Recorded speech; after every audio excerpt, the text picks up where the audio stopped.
Chelsey Davis here. We're all used to hearing Chris Harrison talk about The Bachelor or The Bachelorette seasons as being the most dramatic ever, but it might actually be true this time. Rumors have been swirling. What happens on this season with Clare Crawley as The Bachelorette? Did she find her husband on night one?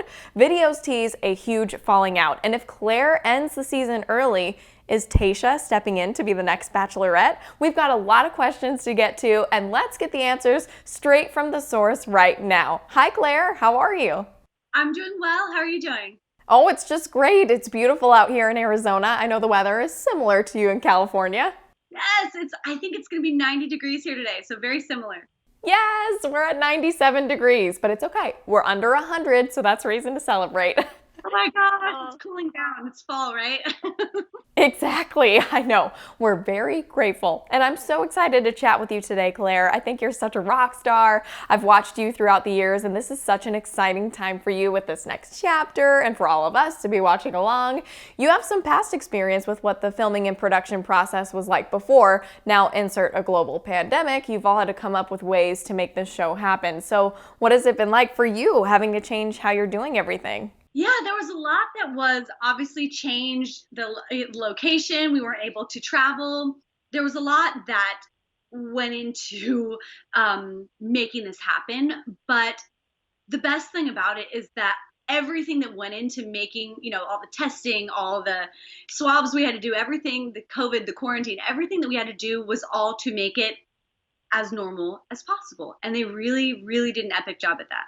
Yes, reinventing how to make the same place look different. And I think it's also good too, even for viewers just watching at home, to look at this and think, oh, they're being whisked away to all of these amazing places. But this time around, you get to escape reality together in a more realistic way. So it's not that you're falling in love because of the setting or the environment or even the situation. You actually get to just focus on falling in love with each other. Exactly. That was honestly what was so important to me and why I loved everybody was like, oh, you don't get to travel, you don't get to do this and that. But I looked at it as such a bonus that all we had to focus on was each other. It made it a lot easier to facilitate love. Yeah, maybe less distractions, but definitely not less drama.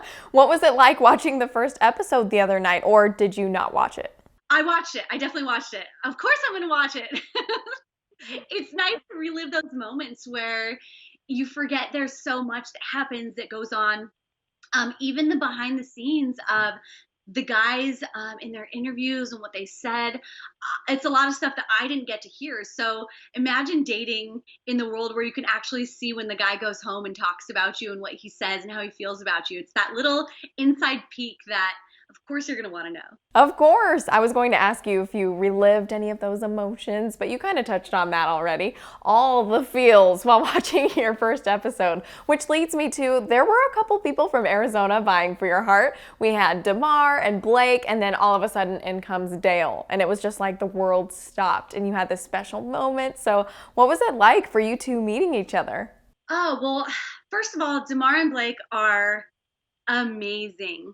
And so even though that there was that initial connection with Dale, it didn't take away from the people that you love in Arizona. My favorites, I don't know. I think I just appreciated all the guys for what they did and for them, like I've said a million times, just for them showing up meant everything to me. And we could really see that in the show, genuinely. And one of your mottos of showing up, I think that message means a lot to people who are watching, no matter what journey they're on, personally with their love, relationships, just in life in general, to kind of hear that, because during the pandemic, I mean, life is hard enough. So to hear an inspirational word or thought was really great. And you're full of those, which I love. You're very passionate. You're a strong and independent woman who knows what she wants. And that's why people love you, Clare. Thank you for saying that. I really appreciate that because it is true with just showing up. It doesn't matter if it's your job. It doesn't matter if it's a hard, scary situation. As long as you show up, you win. Amen. I second that 100%. So I have to ask you, though, a little bit more about Dale. I mean, we're only at episode 1, about to watch episode 2. There's still so much to go. But is it love at first sight? Obviously, that initial reaction to Dale you guys saw was just one of those things you can't describe. I still throughout it was something that was new to me, that feeling.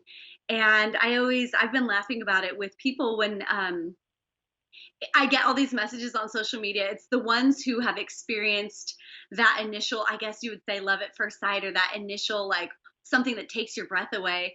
Unless you've experienced it, the ones who have experienced it are like, I know exactly what that's like.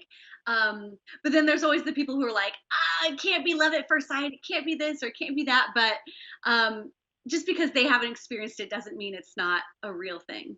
Right. Well, I firsthand have experienced it. My husband and I are both on different TV shows out here in Arizona. We saw each other on TV before we actually met in person. And then when we did meet, it was like slow motion, like doves were flying behind him. And I told people, I called my girlfriends. I used to cheer in the NFL. So I called my sisters and was like, I just met my husband today. And 2 weeks later, I knew I loved him already. Yes, I absolutely do. And here we are. We've been married over 4 years now. Congratulations. Thank you. So I totally relate, and I don't think it's crazy by any means, and I wish that for you. Well, thank you for saying that. You're so welcome. Now, I've been nudged by a few people to ask you if Tayshia ends up stepping in. We don't know what happens, but Chris Harrison jokes about this season blowing up. So can you comment on that? If you end this season early, does Tayshia become the Bachelorette?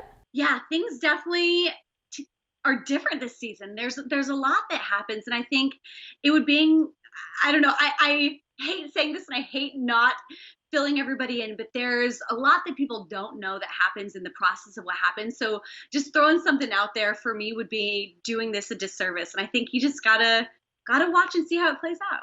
Okay, perfect. You know I'll be watching. Good luck. We're all rooting for you, Claire. Thank you so much for your time. I really appreciate it. Thank you for having me. I appreciate it. Of course. Have a great rest of your day. You too. Thank you. Let's see what happens tonight. Watch Clare's journey as the Bachelorette at 7 p.m. on ABC. We'll see you next time.